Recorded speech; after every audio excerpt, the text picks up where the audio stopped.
I've received a request to speak about death.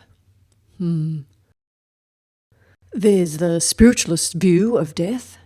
Go to the light, Granny. Go to the light. There's the idea that you'll be recycled and repurposed. She'll be coming back as a worm. That'll teach her. There's the running hither and thither to appease a god and using prayer to get a good deal on death. Maybe kill a goat, someone from another tribe.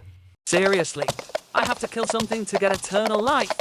Strangely, many males think God is a misogynist and practice misogyny themselves as a way to curry favour. I'm making my wife as well as my daughter wear very ugly clothes.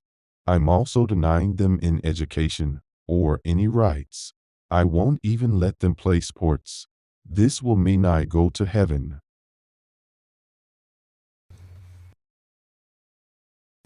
There's this view that's become strangely popular.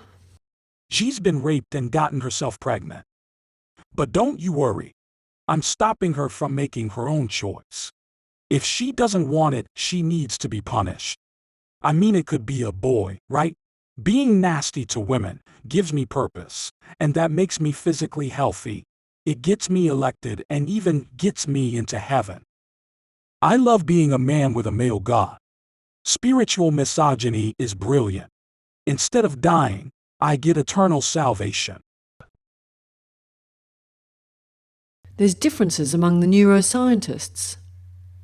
We haven't found consciousness, but it must be there, and possibly when the body dies, the eye consciousness remains. Or the opposite. The brute fact is there is nothing behind the face but material substance. Flesh and blood and bone and brain. You look into an open head, see the brain pulsate, and you understand with absolute conviction that there is nothing more to it. There is no one in there. There is this same difference among the non-dualists. There's one take whereby you are this bubble here, and when you die, you will realise you're at one with the absolute big bubble of consciousness in the sky, which is appearing as everything. And they say you'll live on as a disembodied, floating bit of consciousness. All these ideas are projected from a past and view life in a linear fashion from this point in time to that point in time and say there is a definite you in the picture. Get it right and you won't die. But any prediction of avoiding or romanticising death will be a made-up concept in the hope that this illusory thing here is meaningful to a big something out there who is terribly interested in how well you're doing, keen to know whether you masturbate. Have you been kind? Are your chakras clean? Are you evolving in a manner that is moral and mindful? These are predictions. No thing out there is predicting anything. The brain is a predicting machine. It can only predict. It can only see itself in the illusory reflection here, in time and with the future. So naturally it tries to predict a future either without a death in it or a marvellous death. One that leads to either omniscience as a big bubble of consciousness or leads to a no-self who it hopes it can then dash about the place unaffected by anything. Or there is this suggestion. This is it. This is seamless energy. There is an appearance of a you, but not a separate you. It's not that anyone won't appear to die, it's that there is nothing separate from the everything. Seeking, supposedly finding, or losing the me are all the exact same appearance.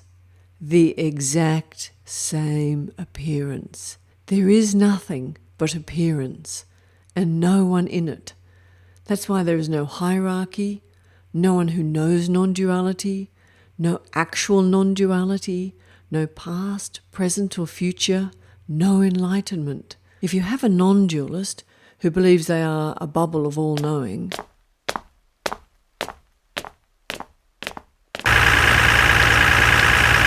and a non-dualist with no me,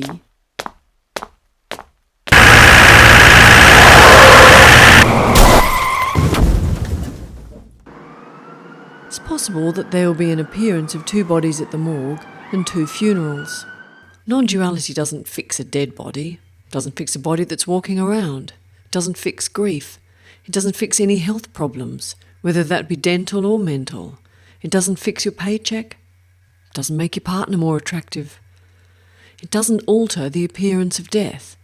There are no promises or ideas of a hereafter because there is only this, and this is wondrously clueless.